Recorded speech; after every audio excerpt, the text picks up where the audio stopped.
Hello everyone. तो endocrinology का आज मैं आप लोगों को तीसरा नोट्स बताने वाला हूं, जिसका नाम है एड्रिनल ग्लैंड। एड्रिनल ग्लैंड का दूसरा नाम है सुप्रारीनल ग्लैंड। सुप्रारीनल क्यों बोलते हैं? क्योंकि सुप्रा मतलब होता है ऊपरा। क्या होता है? सुप्रा मतलब ऊपरा, ऊपरा मतलब ऊपर, और रीनल का मतलब होता है किडनी। यानी ये जो एड्रिनल ग्लैंड है ना, किडनी, ये देख रहे हैं स्ट्रक्चर, ये किडनी है। क्या बाबू? किडनी है। तो किडनी के ऊपर एक छोटा सा टोपी पहना हुआ एक ग्लैंड है। ये जो आप टोपी देख रहे हैं, ये टोपी का नाम है एड्रिनल ग्लैंड, है ना। तो किडनी के ऊपर जो ग्लैंड्स है, इसका नाम क्या है? Adrenal gland. तो इसलिए इसका नाम, ये किडनी के ऊपर है तो ऊपर को सुप्रा बोलते हैं, और किडनी का रीनल भी बोला जाता है। किडनी को दूसरा नाम से क्या बोलते हैं हम लोग? Renal, RENAL, renal. रीनल का मतलब होता है किडनी। तो किडनी के ऊपर है ये ग्लैंड, इसलिए नाम पड़ा सुप्रा रीनल ग्लैंड्स। ठीक है। इसका एक और नाम है ग्लैंड्स ऑफ इमरजेंसी। यानी इमरजेंसी के टाइम पे आपके बॉडी से, यानी ये जो ग्लैंड्स है कुछ हार्मोन्स रिलीज करता है इमरजेंसी टाइम पे, इसलिए इसे ग्लैंड्स ऑफ इमरजेंसी के नाम से जाना जाता है। ठीक है। और ये कई टाइप्स के कंडीशन पे हार्मोन्स वगैरह कई टाइप्स के चीज़ों को निकालते हैं, जैसे कि कुछ मिनरलो कॉर्टिकॉइड्स निकालते हैं, ग्लूको कॉर्टिकॉइड्स निकालते हैं, सेक्स स्टेरॉइड्स हार्मोन निकालते हैं, और कुछ स्ट्रेस हार्मोन निकालते हैं। तो कई इसको 4S ग्लैंड के नाम से भी जाना जाता है। 4S ग्लैंड क्यों बोले? क्योंकि S for salt, S for sugar, S for sex, S for stress. अब यहाँ सॉल्ट लिखे हैं, लेकिन सॉल्ट का कुछ मतलब है, हम आगे नीचे बताएंगे आपको। यानी मिनरलो कॉर्टिकॉइड्स निकालते, तो मिनरलो माने मिनरल, मिनरल माने सॉल्ट, ग्लूको कॉर्टिकॉइड्स, ग्लूको माने ग्लूकोज, और ग्लूकोज दैट मीन्स कहीं ना कहीं शुगर का से रिलेटेड है। सेक्स स्टेरॉइड्स यानी कि एंड्रोजन, एस्ट्रोजन, वो सब भी हार्मोन निकालता है, इसीलिए सेक्स स्टेरॉइड्स के नाम से। यानी यहाँ पर छोटा सा यहाँ 4S ग्लैंड के नाम से भी जानते हैं। इसको 4S क्यों कहते हैं ये आपको नीचे बताएंगे। ठीक है। चलिए यहाँ ध्यान दीजिए। तो ये आप एक फिगर देख सकते हैं कि ये किडनी के ऊपर एक ग्लैंड्स है, और इसी ग्लैंड्स पे आज हम लोग चर्चा करने वाले हैं। लोकेशन का बात करें तो लिखा हुआ है कि a pair of adrenal gland is situated over the surface of kidney. यानी एड्रिनल ग्लैंड एक जोड़ा होता है। कितना होता है? एक जोड़ा। ए पेयर का मतलब क्या हुआ? एक जोड़ा। एक जोड़ा होता है, और कहाँ पाया जाता है? Over the surface of kidney, kidney के ऊपर में, किडनी के ऊपर जो सरफेस है यहां पर पाया जाता है। समझ में आया बात को? तो लोकेशन क्लियर हो चुका है कि एड्रिनल ग्लैंड का लोकेशन कहां पर है। ये फिगर पोजीशन ये हो गया। अब एक चीज और ध्यान दीजिएगा कि अब हम एड्रिनल ग्लैंड का अगर बात कर रहे हैं तो एड्रिनल ग्लैंड का दो पार्ट होता है। कितना पार्ट होता है? दो पार्ट। एक पार्ट को बोलते हैं कॉर्टेक्स, और दूसरे पार्ट को बोलते हैं मेडुला। यानी एड्रिनल कॉर्टेक्स और एड्रिनल मेडुला।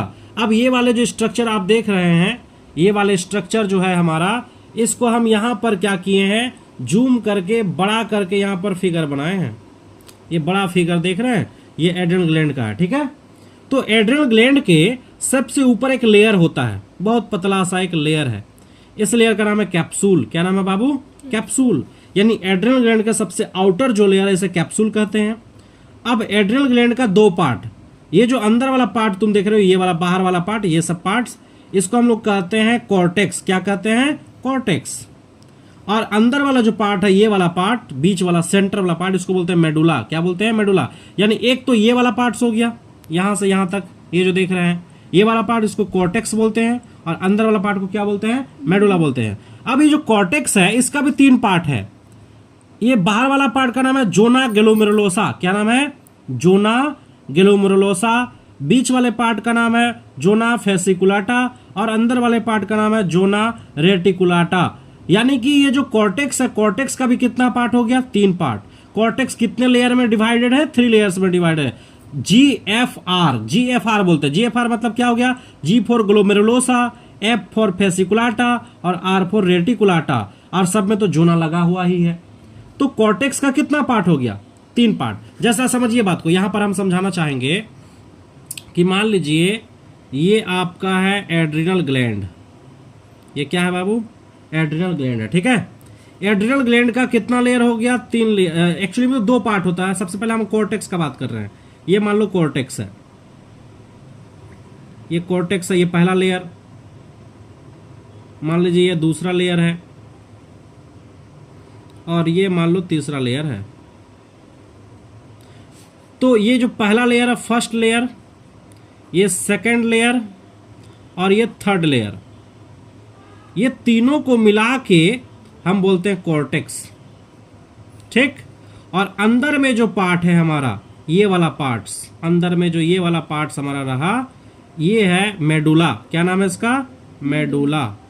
ठीक है। तो पूरे एड्रिनल ग्लैंड का कितना पार्ट हो गया? 2 पार्ट। एक हो गया कॉर्टेक्स और दूसरा क्या हो गया? मेडुला। अब कॉर्टेक्स का भी कितना पार्ट? 3 पार्ट। इसका ना पहला वाला पार्ट का नाम है जोना ग्लोमेरुलोसा, जीएफ बोल सकते हैं। क्या बोलेंगे? Zona glomerulosa. दूसरे वाला पार्ट का नाम है जोना फेसिकुलाटा और तीसरे का नाम है जोना रेटिकुलरिस। इसलिए यहां पर शॉर्ट में बोलते हैं GFR, जोना ग्लोमेरुलोसा, जोना फेसिकुलाटा, जोना रेटिकुलरिस। सब में जोना लगा हुआ है, नाम चेंज बस ये तीनों में है, यानी ग्लोमेरुलोसा, फेसिकुलाटा, रेटिकुलरिस। आपसे नाम पूछ सकता है कि एड्रिनल कॉर्टेक्स का सबसे आउटर लेयर का नाम बताइए, तो आउटर लेयर का नाम क्या बोलोगे? Zona glomerulosa. बोलेगा एड्रिनल कॉर्टेक्स का सेकंड लेयर का नाम बताओ, तो जोना फेसिकुलाटा। एड्रिनल कॉर्टेक्स का थर्ड लेयर का नाम बताओ, जोना रेटिकुलरिस। बात समझ में आ रहा है? तो यही चीज यहां पर बताया गया। यहां पर दिखाइए एक बार, यहां पर देखिए पहला लेयर है जोना ग्लोमेरुलोसा, जोना फेसिकुलाटा और जोना रेटिकुलाटा। ये 3 लेयर है, तीनों को मिलाकर हम क्या बोलते हैं? कॉर्टेक्स बोलते हैं। ठीक है। और अंदर में जो ये जो अंदर का जो पार्ट है, सेंटर का पार्ट, इसको मेडुला कहते हैं। इसके अंदर में छोटे छोटे सेल्स होते हैं। मेडुला के अंदर जो छोटे छोटे सेल है, इसका नाम है क्रोमाफिन सेल। क्या नाम है? क्रोमाफिन सेल, या फिर इसको फियोक्रोमोसाइट के नाम से जानते हैं। फियोक्रोमोसाइट या क्रोमाफिन सेल। यहां तक समझ में आया? अब हमको एक्चुअली में सबसे पहले कॉर्टेक्स वाला पार्ट पढ़ना है। कौन सा पार्ट पढ़ना है? कॉर्टेक्स वाला। इसको और विस्तार से एक्चुअली में यहां पर फिगर में दिखाया गया। आपको एक फिगर दिखाते हैं, ये फिगर को ध्यान से देखिए। यानी पूरे एड्रिनल ग्लैंड्स को यहां पर काट के बताया गया है। यानी कि एड्रिनल ग्लैंड में जैसा भी आपको बताएं कि जैसे कि ये एड्रिनल ग्लैंड के सबसे बाहर में एक लेयर होता है, बाहर में लेयर होता है ना, इस लेयर को हम क्या कहते हैं? कैप्सूल। क्या कहते हैं बाबू? कैप्सूल। तो ये हो गया कैप्सूल, मान लो ये क्या है? कैप्सूल है। तो यानी कि यहां पर दिखाया गया सबसे बाहर में क्या है? कैप्सूल। ठीक है। कैप्सूल से जैसे हम अंदर जाएंगे, कैप्सूल के अंदर हमको क्या मिलेगा? Zona glomerulosa. तो आप ये जो सेल देख रहे हैं, ये सब सेल, ये सब जोना ग्लोमेरुलोसा का। कौन सा सेल है? Zona glomerulosa. अच्छा, जोना ग्लोमेरुलोसा का और अंदर जाएंगे हम तो जोना फेसिकुलाटा मिलेगा हमको।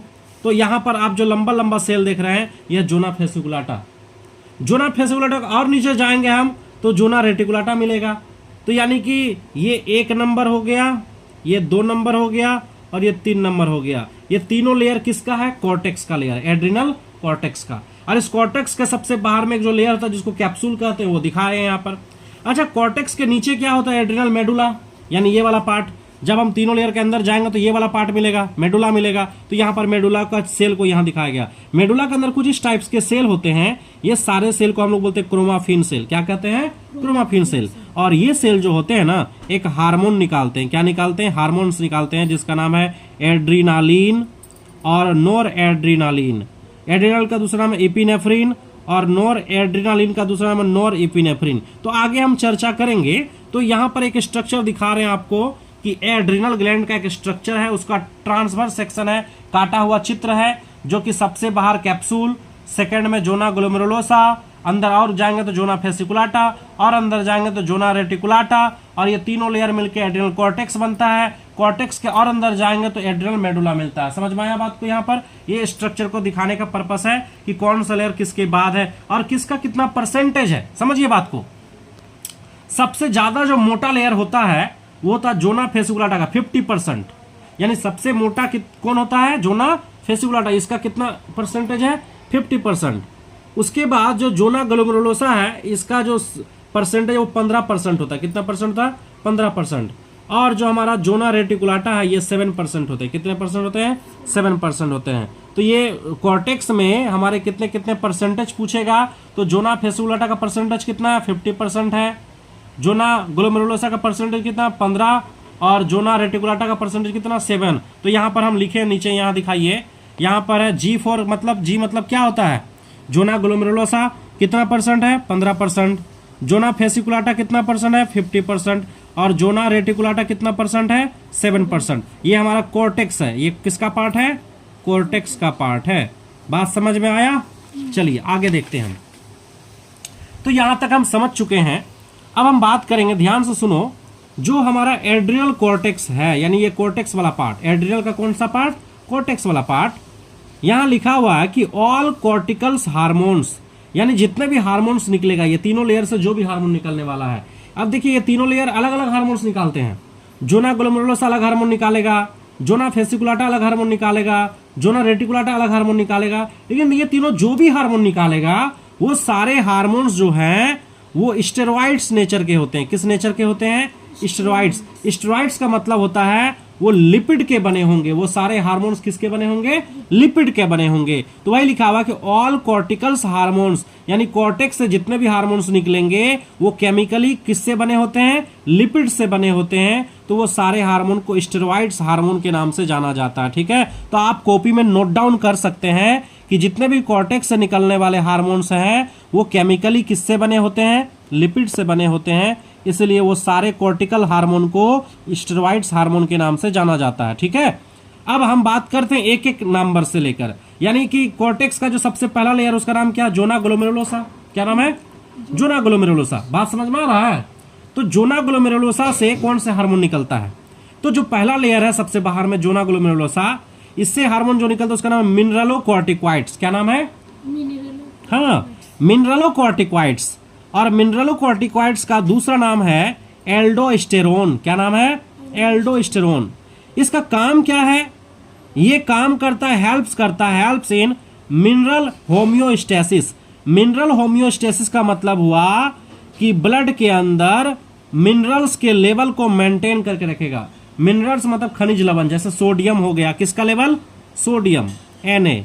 तो Na के जो लेवल है ब्लड के अंदर उसको मेंटेन करने का काम जो है वो मिनरलोकॉर्टिकॉइड्स का है। आप बोलोगे सर कि कैसे ये काम करता है, ये कहाँ पर जाता है? ये तो जोना ग्लोमेरुलोसा से निकलता है और निकल के कहाँ जाता है? तो यहाँ देखिएगा जो फिगर में समझाते हैं कि मान लीजिए कि ये है हमारा क्या है? Adrenal gland. ठीक है, और एड्रिनल ग्लैंड का ये मान लीजिए पहला लेयर है, कॉर्टेक्स का पहला लेयर है, जिसका नाम क्या है? Zona glomerulosa. क्या नाम है? Zona glomerulosa. अच्छा, इससे कौन सा हार्मोन निकला? इससे जो हार्मोन निकला उसका नाम मिनरलोकॉर्टिकॉइड्स। ठीक है, अब ये हार्मोन निकल के कहां गया? तो ये हार्मोन निकल के किडनी में गया। कहां गया? किडनी के अंदर। किसके अंदर चला गया? किडनी के अंदर चला गया। किडनी के अंदर होता नेफ्रॉन। क्या होता है? किडनी के अंदर क्या मौजूद होता है बाबू? नेफ्रॉन। कुछ ऐसे करके एक स्ट्रक्चर मौजूद होते हैं। हम उतना अभी आपको अच्छे से फिगर नहीं बना रहे हैं, आप सिर्फ समझने का प्रयास कीजिए कि नेफ्रॉन होता है। अब नेफ्रॉन के अंदर पहुंच जाता है मान लीजिए सोडियम। सोडियम कहाँ पहुंचा हुआ? नेफ्रॉन के अंदर। और नेफ्रॉन होते हुए पेशाब के द्वारा अगर मान लीजिए बाहर निकल गया तो हमारे बॉडी से सोडियम बाहर निकल जाएगा। तो ये जो मिनरलोकॉर्टिकॉइड्स है ये आके नेफ्रॉन पे पड़ेगा। किस पे पड़ेगा? नेफ्रॉन पे पड़ने वाला है। नेफ्रॉन के ये वाला जो पार्ट है इसको बोलते हैं पीसीटी। क्या बोलते हैं? पीसीटी। पीसीटी पे पड़ेगा और ये सोडियम को खींच लेगा वापस, और खींच के कहां पहुंचा देगा? ब्लड में। यानी मिनरलोकॉर्टिकॉइड्स का काम है कि नेफ्रॉन के अंदर जो सोडियम है उसको वापस रीएब्जॉर्ब करके कहां पर पहुंचाना? ब्लड में पहुंचाना। यानी ब्लड के अंदर सोडियम के लेवल को क्या करता है? बढ़ा देता है। कौन बढ़ाता है? मिनरलोकॉर्टिकॉइड्स। यानी ये मिनरल्स, अगर ब्लड में सोडियम का कमी है तो नेफ्रॉन से खींचकर उसको कहां लेकर आ जाएगा? ब्लड में लेकर आ जाएगा। बात समझ में आया? इसलिए नाम पड़ा मिनरलोकॉर्टिकॉइड्स। तो यहां ध्यान दीजिएगा, तो यहां पर मिनरलोकॉर्टिकॉइड्स का दूसरा नाम क्या है? एल्डोस्टेरोन। और ये सॉल्ट रिटेनिंग हार्मोन्स के नाम से, सॉल्ट माने सोडियम, सोडियम को बरकरार रखता है, सोडियम के लेवल को मेंटेन करके रखता है बॉडी के अंदर। तो यहां पर इसका फंक्शन के बारे में पूछे तो बोल सकते हैं मिनरल होम्योस्टेसिस में हेल्प करता है। मिनरल होम्योस्टेसिस का मतलब हुआ मिनरल्स का जो कंसंट्रेशन है, मिनरल्स का जो मात्रा है ब्लड के अंदर में, उसके मात्रा को ये बना कर रखता है, मेंटेन करके रखता है। अब आगे हम बात करते हैं दूसरा जो हमारा लेयर है जोना फेसिकुलाटा। जोना फेसिकुलाटा, इससे जो हार्मोन निकलता है उसका नाम है ग्लूकोकॉर्टिकॉइड्स। तो यहाँ पर फिर से ध्यान दीजिएगा, मान लीजिए अब अंदर में एक और लेयर है हमारा, दूसरा लेयर। इस लेयर का नाम क्या है? जोना फेसिकुलाटा। क्या नाम है? जोना फेसिकुलाटा। इससे एक हार्मोन निकलता है उसका नाम है ग्लूकोकॉर्टिकॉइड्स। ग्लूकोकॉर्टिकॉइड्स। और ये हार्मोन चला जाता है लीवर में। कहां चला जाता है? लीवर में चला जाता है। ठीक है, और लीवर में जाके ग्लूकोज के फॉर्मेशन में हेल्प करता है। किसके फॉर्मेशन में? हाँ, यानी ग्लूकोज के निर्माण में हेल्प करता है ग्लूकोकॉर्टिकॉइड्स। तो आपके ब्लड में अगर ग्लूकोज का कमी है तो ये ग्लूकोकॉर्टिकॉइड्स यहाँ से निकलेगा, जोना फेसिकुलाटा से निकल के लीवर पे पहुंचेगा, और लीवर पे पहुंच के क्या चीज का निर्माण करवाएगा? ग्लूकोज का निर्माण करवाएगा, यानी आपके ब्लड में ग्लूकोज के कमी से रोकेगा। तो यानी ब्लड के अंदर ग्लूकोज के जो लेवल है उसको मेंटेन करके रखता है, उसको बोलते हैं ग्लूकोज होमियोस्टेसिस। यानी ग्लूकोज को मेंटेन करने का काम है ग्लूकोकॉर्टिकॉइड्स का, सोडियम को मेंटेन करने का काम है मिनरलोकॉर्टिकॉइड्स का। सोडियम एक प्रकार के खनिज लवण है, मिनरल्स है। बात समझ में आया? तो मिनरलोकॉर्टिकॉइड्स का काम आपको समझ में आ गया, ग्लूकोकॉर्टिकॉइड्स का काम समझ में आ गया। ग्लूकोकॉर्टिकॉइड्स का दूसरा नाम है कोर्टिसोल या कोर्टिकोस्टेरॉन्स या कोर्टिसोन्स, कई नाम है इसका, ठीक है। तो कोर्टिकोस्टेरॉन्स या कोर्टिसोन या कोर्टिसोल या ग्लूकोकॉर्टिकॉइड्स सब एक ही हार्मोन का अलग अलग नाम है। और ये जो ग्लूकोकॉर्टिकॉइड्स इसका बहुत सारे फंक्शन है।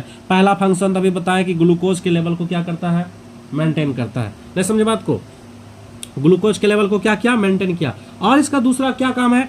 इसका काम है एंटी इन्फ्लामेटरी। एंटी इन्फ्लामेटरी का मतलब ये हुआ कि अगर आपके बॉडी के अंदर किसी प्रकार का इन्फ्लामेशन हो रहा है, किसी प्रकार के मान लीजिए इन्फेक्शन टाइप का हो रहा है, तो उसके विपरीत काम करता है ये, इसको एंटी इन्फ्लामेटरी बोलते हैं। दूसरा इम्यूनो सप्रेसिव की तरह भी काम करता है। इम्यूनो सप्रेसिव क्या होते हैं कि आपके इम्यून सिस्टम को ये रोकता है काम करने से। कभी कभी ये जो ग्लूकोकॉर्टिकॉइड्स है आपके इम्यून सिस्टम में जो हमारे एंटीबॉडीज वगैरह होता है, एंटीबॉडीज के फॉर्मेशन, एंटीबॉडीज को बनने से रोकता है, ठीक है।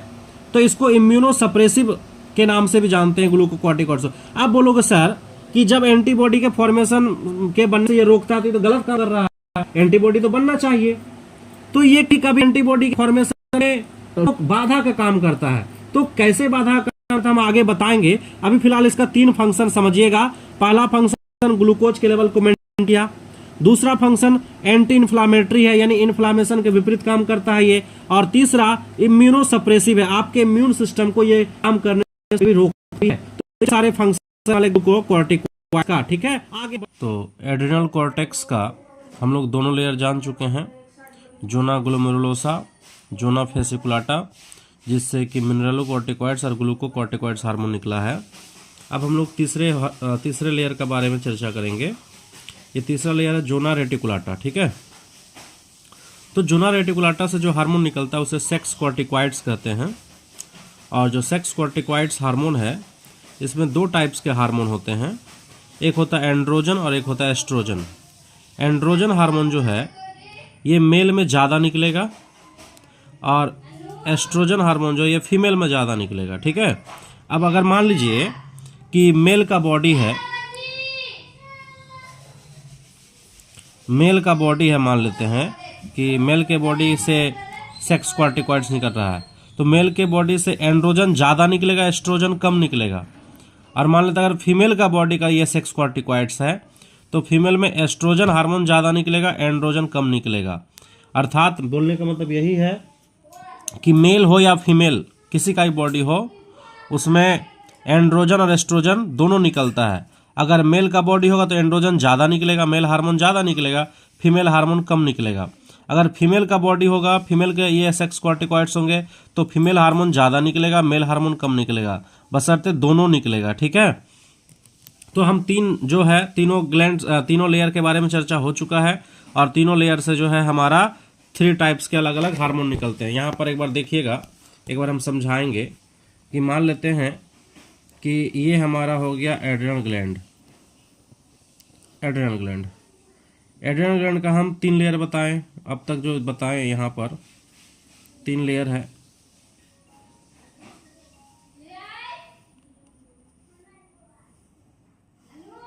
ये मान लेते 3 लेयर है। सबसे पहला जो लेयर है इसका नाम है जोना ग्लोमेरुलोसा। जोना ग्लोमेरुलोसा से हार्मोन निकलता है, इसका नाम क्या है? मिनरलोकॉर्टिकॉइड्स। ये हार्मोन कहाँ चला जाता है? किडनी के अंदर।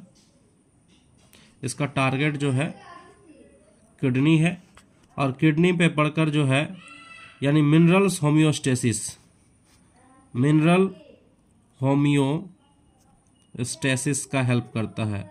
मिनरल होम्योस्टेसिस का मतलब ये हुआ कि सोडियम के लेवल को बैलेंस करता है, मेंटेन करता है ब्लड के अंदर। ब्लड के अंदर सोडियम का लेवल जो है वो बैलेंस रहे, उसमें हेल्प करता है। अब हम दूसरा लेयर का अगर हम बात कर रहे हैं, सेकंड जो लेयर है, सेकंड लेयर का नाम है जोना फेसिकुलाटा, फेसिकुलाटा, ठीक है। जोना फेसिकुलाटा से जो हार्मोन रिलीज होता है उसका नाम है ग्लूकोकॉर्टिकॉइड्स, ग्लूकोकॉर्टिकॉइड्स, ठीक, ग्लूकोकॉर्टिकॉइड्स। ये हार्मोन्स का टारगेट जो है, इसका टारगेट ये कहाँ पहुँचता है, यहाँ से निकल के ये पहुँचता है लीवर में, लीवर में पहुँचता है और लीवर पे जाके ये ग्लूकोज के फॉर्मेशन में हेल्प करता है, ग्लूकोज के फॉर्मेशन में हेल्प करता है ये। इसीलिए हम बोलते हैं, यानी कि ब्लड में ग्लूकोज के लेवल को मेंटेन करता है। ये जो ग्लूकोज के लेवल है ब्लड के अंदर, उसको क्या करता है, मेंटेन करता है। इस प्रोसेस को हम लोग कहते हैं ग्लूकोज होम्योस्टेसिस, ग्लूकोज होम्योस्टेसिस। और यहाँ था सोडियम होम्योस्टेसिस या मिनरल होम्योस्टेसिस। तो यहाँ पर आपको दो लेयर और दोनों लेयर से निकलने वाले जो हार्मोन्स है उसका फंक्शन बताएं। अब जो हमारा तीसरा जो लेयर है अंदर में, तीसरे नंबर का जो लेयर, इसका नाम है जोना रेटिकुलाटा, जोना रेटिकुलाटा, ठीक है। इस लेयर से जो हार्मोन निकलता है उसे हम लोग कहते हैं सेक्स कॉर्टिकॉइड्स, सेक्स कॉर्टिकॉइड्स, ठीक है। अब ये सेक्स कॉर्टिकॉइड्स में दो प्रकार के हार्मोन निकलेगा, एक निकलेगा एंड्रोजन और एक निकलता है एस्ट्रोजन, ठीक है।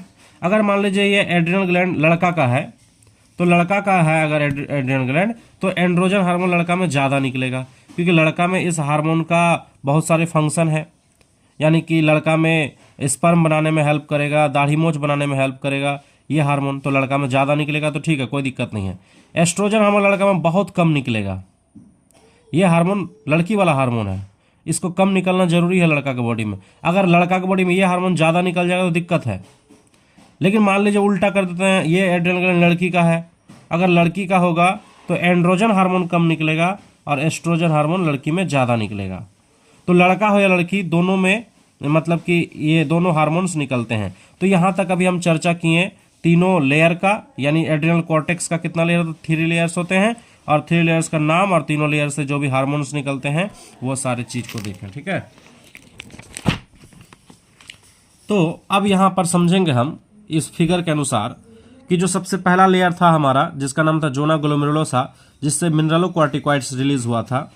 मिनरलोकॉर्टिकॉइड्स का जो टारगेट है यहाँ पर हम दिखाना चाहेंगे, टारगेट किडनी होता है। और किडनी के अंदर जो नेफ्रॉन है, ये आप स्ट्रक्चर देख रहे हैं नेफ्रॉन, तो एक्चुअली में नेफ्रॉन टारगेट होता है, लेकिन हम डायरेक्ट बोल देते हैं किडनी। किडनी के अंदर नेफ्रॉन टारगेट होता है मिनरलोकॉर्टिकॉइड्स का।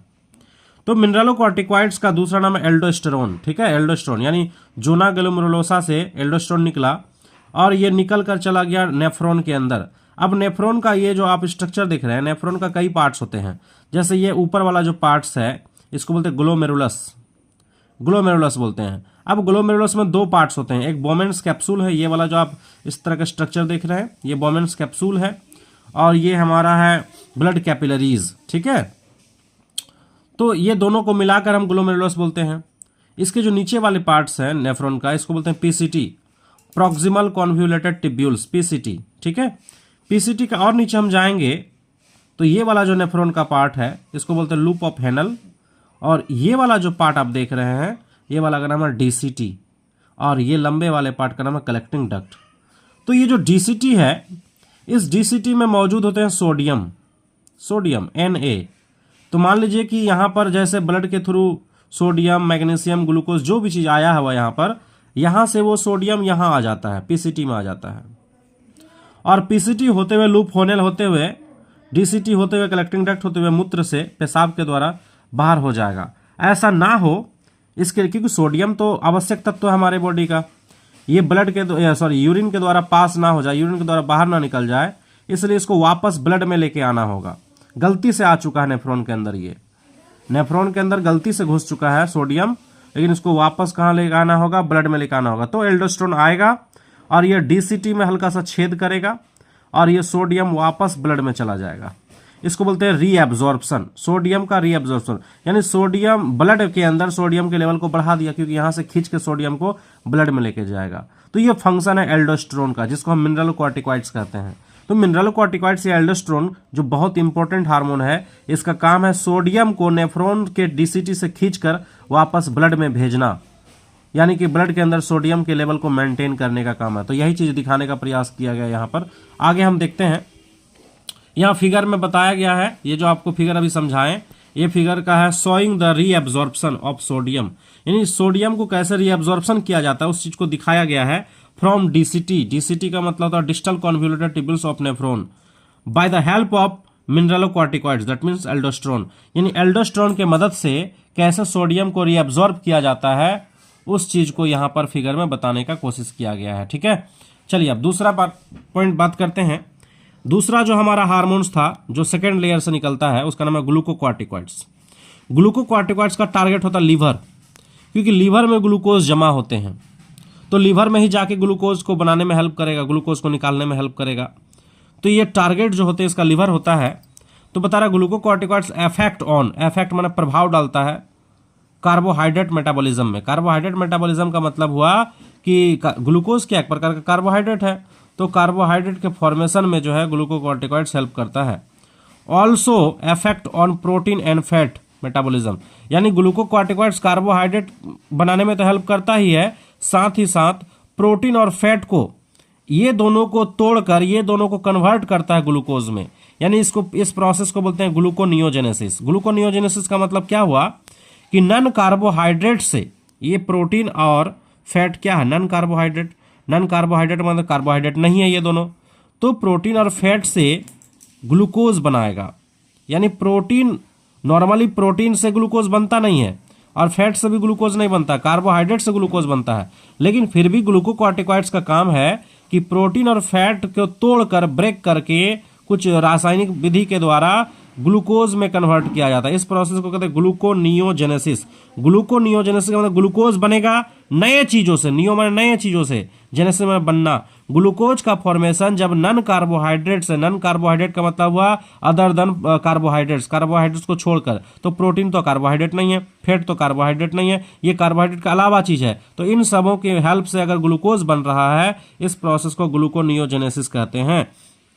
तो वही बात यहाँ पर लिखा हुआ है कि जो हमारा ग्लूकोकॉर्टिकॉइड्स यानी कॉर्टिसोल जो हार्मोन है, ये लीवर पे एक्ट करता है और सिंथेसाइज करता है, कार्बोहाइड्रेट्स का निर्माण करता है from non carbohydrate. Non carbohydrate का मतलब हुआ एमिनो एसिड या ग्लिसरॉल। एमिनो एसिड यानी कि प्रोटीन का ही यूनिट है और लिपिड के यूनिट को ग्लिसरॉल कहते हैं, यानी प्रोटीन और लिपिड के हेल्प से जो है नन कार्बोहाइड्रेट से वो क्या बना दिया, कार्बोहाइड्रेट बना दिया। इस प्रोसेस को ग्लूकोनियोजेनेसिस कहते हैं। तो आपसे एक नंबर का सवाल पूछ भी सकता है कि ग्लूकोनियोजेनेसिस किसे कहते हैं, तो जब आप बोलिएगा कि जब ग्लूकोज का फॉर्मेशन बिना कार्बोहाइड्रेट के, यानी अदर कार्बोहाइड्रेट के अलावा किसी और चीज से, जैसे कि प्रोटीन से, जैसे कि फैट से अगर होता है, तो इस प्रोसेस को ग्लूकोनियोजेनेसिस कहते हैं। तो इस प्रोसेस में हेल्प करता है हमारा ग्लूकोकॉर्टिकॉइड्स या कोर्टिसोल हार्मोन्स। ठीक है, अब बता रहा है कि जो ये हार्मोन्स है increase glucose level in blood, यानी ब्लड के अंदर जो है ग्लूकोज के लेवल को क्या करता है, बढ़ाता है। मान लीजिए लीवर में कोई ग्लूकोज जमा है, लीवर में कोई प्रोटीन जमा है, लीवर में कोई फैट जमा हुआ है,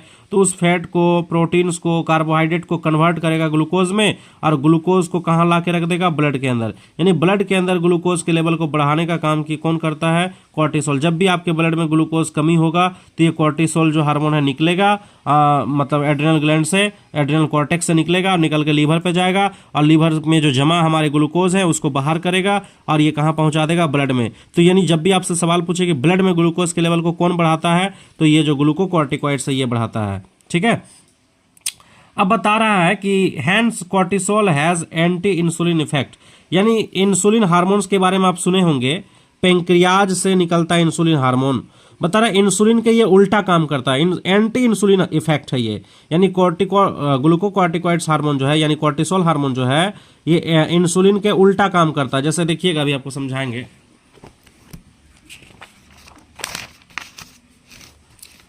मान लेते हैं कि ये है ब्लड, खून का नली है, ब्लड है, और इस ब्लड में मान लीजिए कि ग्लूकोज है, बहुत सारे ग्लूकोज हैं, ग्लूकोज है।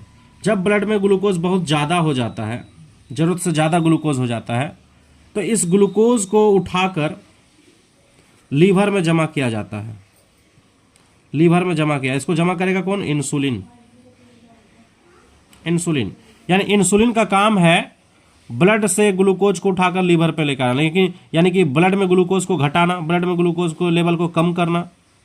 इसके विपरीत जो लीवर के अंदर जो हमारा ग्लूकोज है, इस ग्लूकोज को ब्लड में लेके आएगा, ब्लड में लेकर आएगा कौन? ग्लूकोकॉर्टिकॉइड्स, ग्लूकोकॉर्टिकॉइड्स या फिर कॉर्टिसोल भी बोलते हैं, कॉर्टिसोल। यानी ये जो कॉर्टिसोल हार्मोन है ये लीवर से ग्लूकोज को लेके गया ब्लड में, यानी ब्लड में ग्लूकोज के लेवल को बढ़ाया, इंक्रीज किया।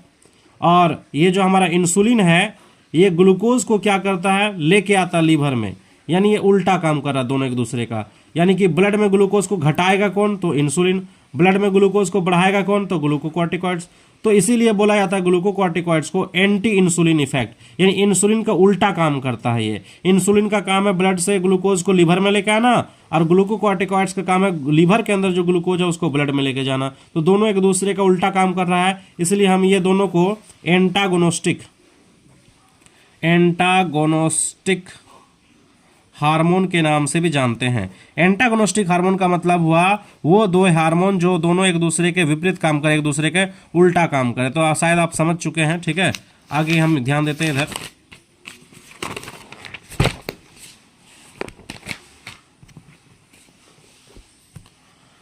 अब जो है हमारा ये जो कॉर्टिसोल है, कॉर्टिसोल का मतलब हुआ वही ग्लूकोकॉर्टिकॉइड्स हार्मोन।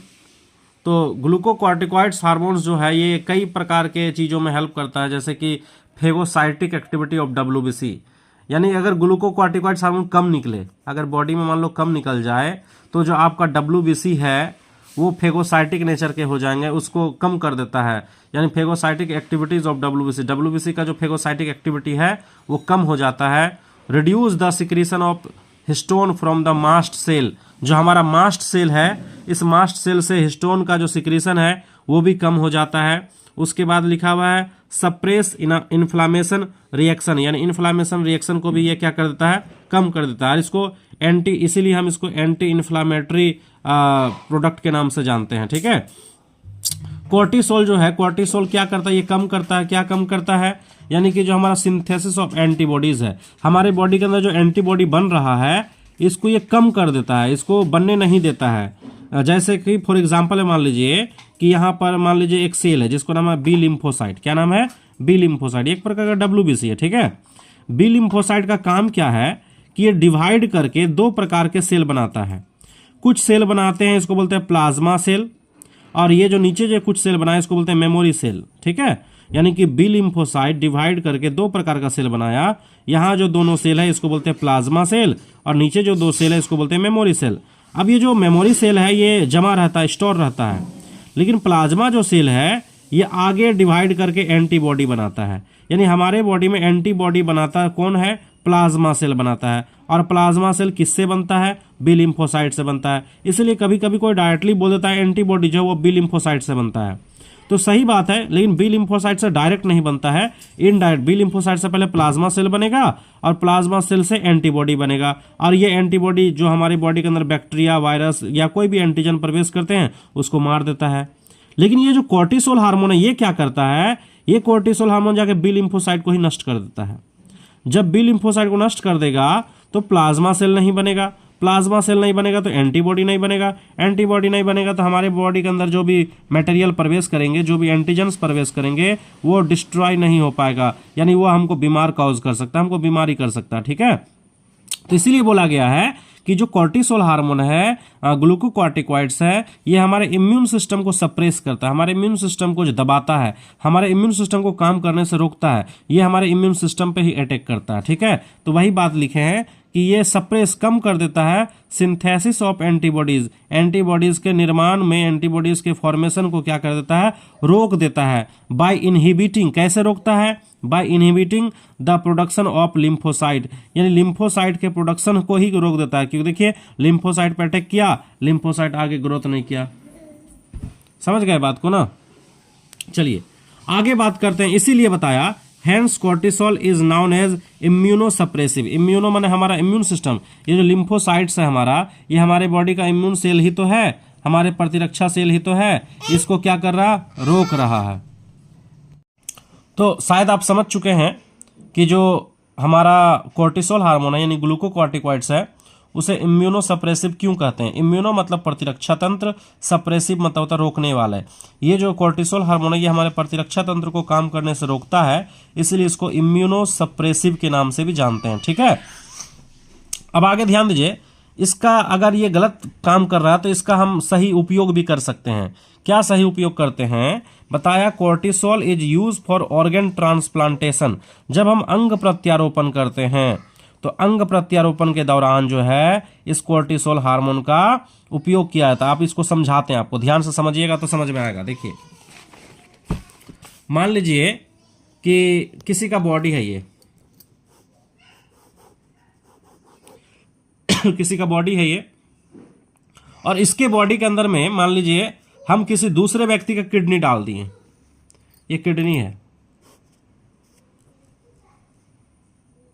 लेकिन हम यहां डाले हैं दूसरे व्यक्ति का, इसका जो पर्सनल किडनी था वो खराब हो चुका है, हम किसी दूसरे व्यक्ति का यहां किडनी डाले हैं, मतलब कि हम ऑर्गन ट्रांसप्लांट किए, हम दूसरे का ऑर्गन इसके बॉडी के अंदर डाले हैं। ठीक है, तो जब हम किसी दूसरे का ऑर्गन आप किसी के बॉडी के अंदर डालते हैं तो इसके बॉडी के अंदर जो इम्यून सिस्टम है, इसके बॉडी के अंदर जो इम्यून सिस्टम है इसको मारने लग जाता है, इस किडनी को अटैक करने लग जाता है, डिस्ट्रॉय करने लग जाता है। क्यों, क्योंकि हमारा बॉडी नहीं समझ रहा है कि ये किडनी हमारे लिए अच्छा है या खराब है। हमारे इम्यून सिस्टम को लगता है कि ये बाहर का चीज़ है, चाहे किडनी हो या कोई भी हो, बाहर से आया हुआ है, इसलिए हमारे बॉडी को नुकसान पहुंचा सकता है। तभी क्या करता है, हमारी बॉडी का जो इम्यून सिस्टम है इसको मारने लग जाता है। तो ऐसा ना हो तो डॉक्टर क्या करता है, बाहर से आपके बॉडी में डाल देता है कोर्टिसोल, कोर्टिसोल या ग्लूकोकॉर्टिकॉइड्स बोलते हैं हम लोग, ग्लूकोकॉर्टिकॉइड्स। जब ग्लूकोकॉर्टिकॉइड्स डाल देगा तो ये क्या करेगा, आपके इम्यून सिस्टम को मार देगा, यानी आपके इम्यून सिस्टम जो है, जो इसको मार रहा है, इसको रोकेगा कि नहीं तुम मत मारो। यानी कोर्टिसोल हार्मोन क्या करते हैं, ग्लूकोकॉर्टिकॉइड्स हार्मोन क्या करते हैं, हमारे इम्यून सिस्टम को ही रोक देगा। तो जब इसको रोक देगा तो हमारा किडनी तो बच जाएगा हमारे इम्यून सिस्टम से।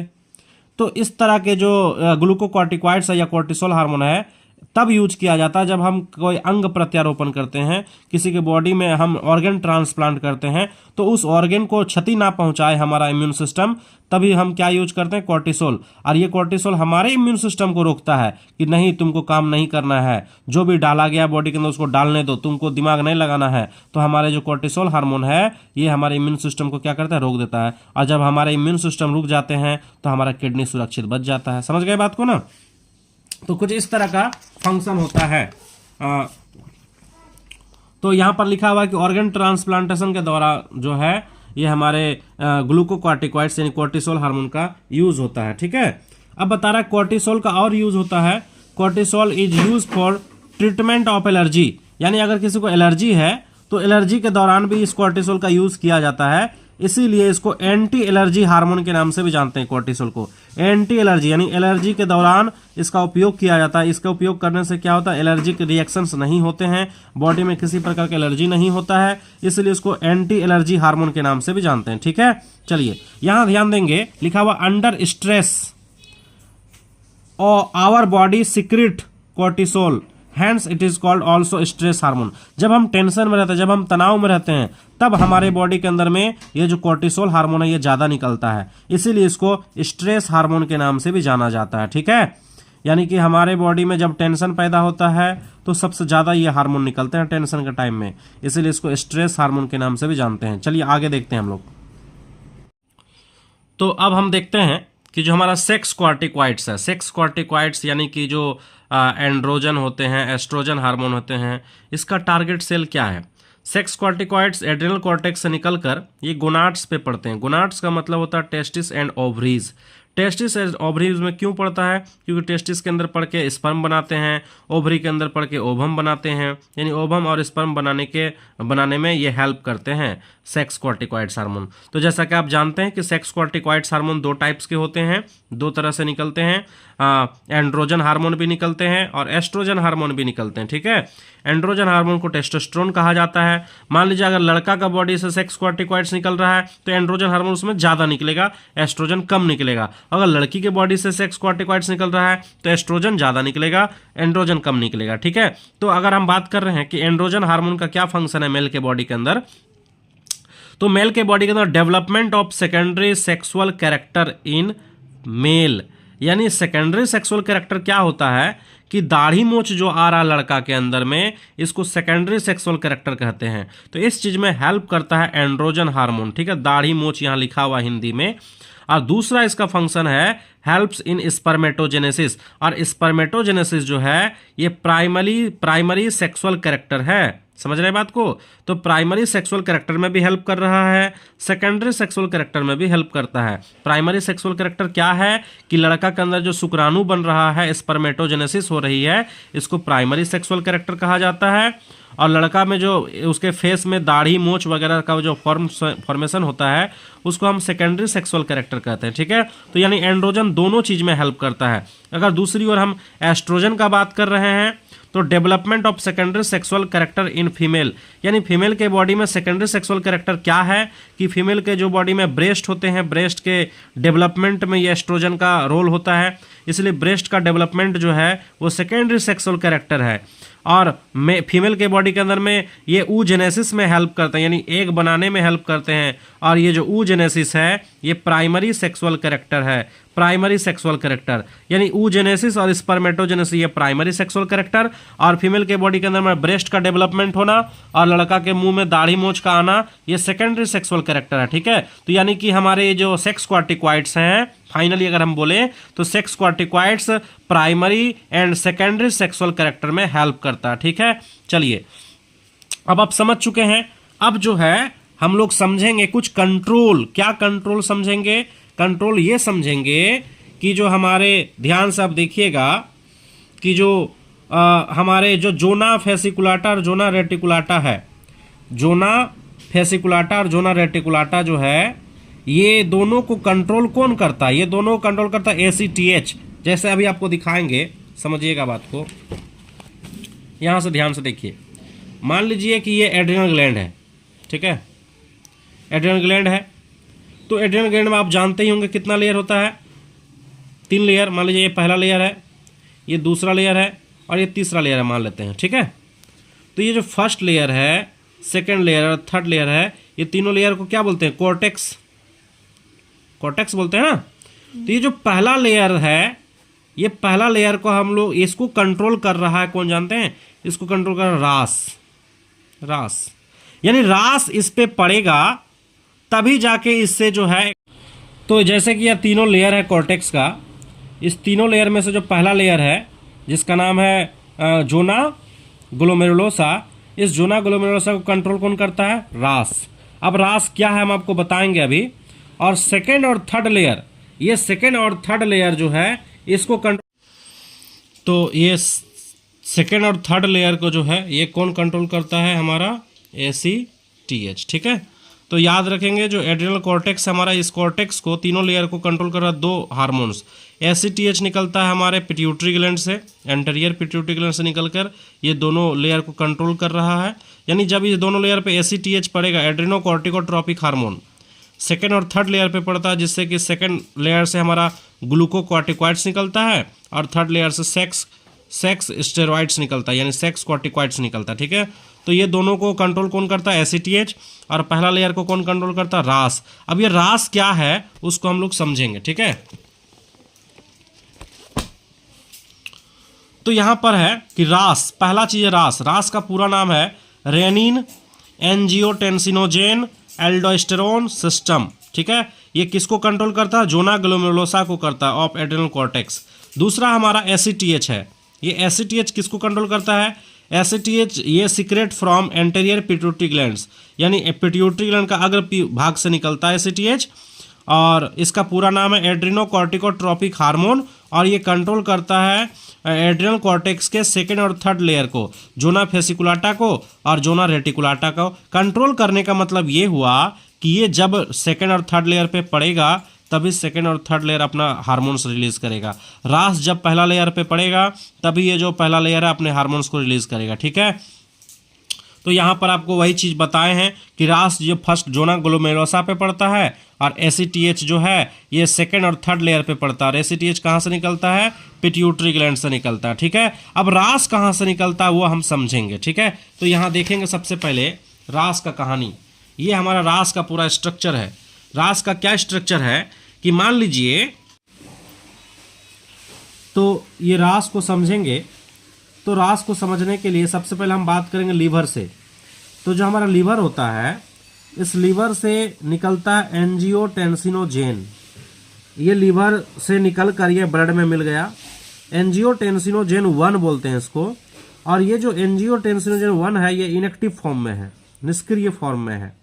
जब ये ब्लड में मिलता है तो अब किडनी से एक और हार्मोन निकलते हैं जिसका नाम है रेनिन। ये रेनिन क्या करता है? ब्लड में आके इस एंजियोटेंसिनोजेन 1 को बना देता है एंजियोटेंसिन 2, ठीक है। और जैसे एंजियोटेंसिनोजेन 1 पे रेनिन पड़ता है तो ये कन्वर्ट हो जाता है एंजियोटेंसिन 2 पे, और एंजियोटेंसिन 2 अब एक्टिव हो जाता है। ये एक्टिव एंजाइम्स है, एक्टिव हार्मोन्स है, सॉरी। अब ये जो एंजियोटेंसिन 2 है ये चला जाता है हमारा एड्रेनल कॉर्टेक्स के जोना ग्लोमेरुलोसा पे, और यहां पर एक्ट करता है, यहां पर पड़ता है। और जैसे एड्रेनल कॉर्टेक्स पे पड़ता है ये एंजियोटेंसिन 2, तो हमारे एड्रेनल कॉर्टेक्स जो है एल्डोस्टेरोन हार्मोन का सिक्रेशन करता है, यानी कि मिनरलोकॉर्टिकॉइड्स हार्मोन का सिक्रेशन करता है। और ये जो हमारे एल्डोस्टेरोन हार्मोन ये कहां पहुंच जाते हैं? नेफ्रॉन के अंदर, नेफ्रॉन के डीसीटी में, और वहां पर पड़कर इंक्रीज सोडियम लेवल, यानी सोडियम को क्या करता है? रीअब्सॉर्ब करता है, और ब्लड में सोडियम के लेवल को क्या करता है? बढ़ा देता है। तो यह रास क्यों पड़ा नाम? रास, तो रास में समझिएगा सबसे पहले जो रास का नाम पड़ा, यहां रेनिन, क्या नाम है? Renin, R for renin, A for angiotensin, A for angiotensin, ठीक है, और ए फॉर एल्डोस्टेरोन, ये एल्डोस्टेरोन हो गया। तो रेनिन, एंजियोटेंसिन, एल्डोस्टेरोन, और ये पूरे को बोलते हैं सिस्टम। तो रेनिन एंजियोटेंसिनोजेन एल्डोस्टेरोन सिस्टम है ये। तो हमारा यानी कि रास क्या है? ये रास जो है ये जो हमारे कॉर्टेक्स का जो पहला लेयर है उसको कंट्रोल करता है। अब रास का पूरा नाम को समझने के लिए हम ये सारी चीज आपको बता चुके हैं, ठीक है। आप वीडियो को पीछे करके रोक के आप समझने का प्रयास कीजिए, आपको समझ में आ जाएगा, ठीक है। अब तो था ये रास के बारे में चर्चा। अब हम लोग फाइनली जो है ये पढ़ने वाले हैं डिसऑर्डर ऑफ एड्रेनल कॉर्टेक्स, यानी एड्रेनल कॉर्टेक्स से जुड़ा हुआ जो बीमारी है, कौन कौन सा बीमारी हो सकता है। अगर हार्मोन कम निकलेगा तो कौन सा बीमारी होगा, हार्मोन ज्यादा निकलेगा तो कौन सा बीमारी होगा, ठीक है। तो अगर बता रहा है कि हाइपोसिक्रीशन, अगर कॉर्टेक्स से निकलने वाले हार्मोन कम निकले तो उस बीमारी को हाइपोसिक्रीशन बोलेंगे। अगर हार्मोन ज्यादा निकलेगा तो हाइपर सिक्रीशन बोलेंगे, ठीक है। तो एक बीमारी का नाम है एडिसन डिजीज। एडिसन डिजीज क्या होते हैं? Due to deficiency of both mineralocorticoids and glucocorticoids. जब हमारे बॉडी में मिनरलोकॉर्टिकॉइड्स और ग्लूकोकॉर्टिकॉइड्स कम निकलते हैं तो जो बीमारी होता है उसे एडिसन डिजीज कहते हैं, ठीक है। यानी एडिसन डिजीज, ये दोनों हार्मोन कोई भी दोनों में से कम निकलेगा तो ये बीमारी हो जाएगा, ठीक है। अब इसका लक्षण क्या है? इस बीमारी का लक्षण है बीपी, यानी कि ब्लड प्रेशर जो होता है वो लो होता है, लो ब्लड प्रेशर होगा, ठीक है। लो ग्लूकोज लेवल, आपके ब्लड में ग्लूकोज का लेवल कम होगा। Low sodium level in plasma, plasma that means blood का ही प्लाज्मा है तो प्लाज्मा में सोडियम का लेवल कम होगा। High potassium level in the plasma, sodium का लेवल कम होगा तो पोटेशियम का लेवल ज्यादा हो जाएगा। नोजिया, नोजिया मतलब जी मचलेगा, वोमिटिंग होगा, डायरिया हो सकता है। ब्रेंच लाइक पिगमेंटेशन इन स्किन, मतलब कि स्किन में आपका धब्बा धब्बा दाग आ जाएगा। तो बहुत सारे इसका लक्षण है, ठीक है। तो ये था हमारा एडिसन डिजीज के बारे में चर्चा। अब हम बात करेंगे हाइपर सिक्रीशन। अगर हार्मोन ज्यादा निकलेगा तो 4 बीमारी है। अगर हार्मोन ज्यादा निकलेगा तो 4 बीमारी। सबसे पहला बीमारी का नाम है कुजिंग सिंड्रोम। दूसरा बीमारी का नाम है एल्डोस्टेरोनिज्म। एल्डोस्टेरोनिज्म को कौन सिंड्रोम के नाम से भी जानते हैं। और तीसरा है एड्रिनल विरिलिज्म और चौथा गायनेकोमेस्टिया। तो ये चारों बीमारी को है हम लोग एक एक करके समझते हैं। सबसे पहले कुजिंग सिंड्रोम है, ठीक है। तो कुजिंग सिंड्रोम क्या होते हैं, due to excess secretion of cortisol यानी ग्लूकोकॉर्टिकॉइड्स। जब ग्लूकोकॉर्टिकॉइड्स हार्मोन ज्यादा निकले बॉडी के अंदर में तो उस बीमारी को कुजिंग सिंड्रोम कहते हैं। इस बीमारी का लक्षण क्या है, ब्लड प्रेशर हाई होगा, appearance of sugar in urine, आपके पेशाब में शुगर का मात्रा होगा, ठीक है। High sodium level in plasma, plasma में सोडियम का लेवल ज्यादा होगा। अगर सोडियम का लेवल ज्यादा होगा तो पोटेशियम का लेवल कम हो जाएगा। Obesity and wasting of the muscles, thigh and pectoral and pelvic girdles, यानी आपका जो मोटापा बढ़ने लगेगा और कुछ जगह के जो मसल्स है वो दर्द करने लगेंगे, जैसे कि मसल्स ऑफ थाई, जांग का मसल्स हो गया, कंधा का मसल्स हो गया, कमर का मसल्स हो गया। यहाँ पर बहुत ज़्यादा फैट जमा होने लग जाएंगे और आप मोटापा का शिकार हो सकते हैं। तो ये कुछ सिम्टम्स है हमारे किसके, कुजिंग सिंड्रोम्स के, ठीक है। अब अगला बीमारी का नाम है एल्डोस्टेरोनिज्म, जिसको कोन्स डिजीज के नाम से भी जानते हैं या कोन सिंड्रोम भी कहते हैं। ये बीमारी होता है एक्सेस सिक्रेशन ऑफ एल्डोस्टेरोन्स यानी मिनरलोकॉर्टिकॉइड्स। मिनरलोकॉर्टिकॉइड्स हार्मोन्स अगर ज्यादा निकलेगा तो एल्डोस्टेरोनिज्म बीमारी होगा। इस बीमारी का लक्षण क्या है कि ब्लड प्रेशर हाई होगा, high sodium level in plasma, low potassium level in plasma और पॉलीयूरिया, यानी आपके यूरिया में जो है बहुत सारे आपके यूरिन में जो है बहुत ज्यादा यूरिया का मात्रा होगा उसमें, ठीक है। तो ये तो था हमारा एल्डोस्टेरोनिज्म के बारे में। अब तीसरा बीमारी है एड्रिनल विरिलिज्म। एड्रिनल विरिलिज्म क्या होते हैं, due to excess secretion of male sex corticoids androgen in female, यानी फीमेल के बॉडी के अंदर, आपको पहले ही बताया था ना कि फीमेल के बॉडी के अंदर में एस्ट्रोजन हार्मोन ज्यादा निकलेगा तो ठीक है, लेकिन एंड्रोजन हार्मोन निकलता है, ये ज्यादा नहीं निकलना चाहिए। लेकिन कभी कभी क्या होता है कि फीमेल के बॉडी के अंदर में एंड्रोजन हार्मोन ज्यादा निकलने लग जाता है और एंड्रोजन हार्मोन ज्यादा निकलेगा तो ये बीमारी होगा एड्रिनल विरिलिज्म। तो यानी कि फीमेल के बॉडी में एंड्रोजन हार्मोन ज्यादा निकलेगा तो क्या दिक्कत होगा, एंड्रोजन हार्मोन का काम है दाढ़ी मोछ का निर्माण करना। अब फीमेल के बॉडी में ज्यादा निकलेगा तो फीमेल के बॉडी के अंदर में दाढ़ी मोछ का निर्माण हो जाएगा। यानी इसका सिम्टम्स क्या है, development of male secondary sexual character, यानी मेल के अंदर जो कैरेक्टर है वो कैरेक्टर फीमेल के अंदर डेवलप हो, जैसे कि beard, moustache, horse voice in female, यानी दाढ़ी मोछ आ जाएगा, लड़का की तरह आवाज होगा, घड़घड़ाहट आवाज होगा। तो फीमेल के बॉडी में ऐसा प्रॉब्लम्स हो सकता है और ये सारे प्रॉब्लम्स को बोलते हैं एड्रिनल विरिलिज्म कहते हैं, ठीक है। तो एड्रिनल विरिलिज्म का मतलब क्या हुआ कि फीमेल के बॉडी के अंदर में मेल का कैरेक्टर डेवलप हो जाएगा। इसके उल्टा क्या होगा, अगर मेल के बॉडी में फीमेल का कैरेक्टर डेवलप होगा तो उसको बोलते हैं गायनेकोमेस्टिया। इसमें क्या होता है, excess secretion of female sex corticoids oestrogen in male, यानी मेल के बॉडी में एस्ट्रोजन हार्मोन का डेवलपमेंट हो जाएगा और एस्ट्रोजन हार्मोन जो है एक फीमेल सेक्स हार्मोन है, ठीक है। इसका लक्षण क्या होगा कि जो फीमेल के अंदर में मेल के अंदर में जो है ब्रेस्ट का डेवलपमेंट हो जाएगा। तो मेल के अंदर में ब्रेस्ट का डेवलपमेंट नहीं होना चाहिए लेकिन ऐसा हो जाएगा क्योंकि मेल को एक बीमारी है जिसको क्या बोलते हैं, गायनेकोमेस्टिया। तो ये सारे हमारा बीमारी खत्म हुआ। इस तरह से जो है हमारे एड्रिनल ग्लैंड जो है कंप्लीट होते हैं। धन्यवाद।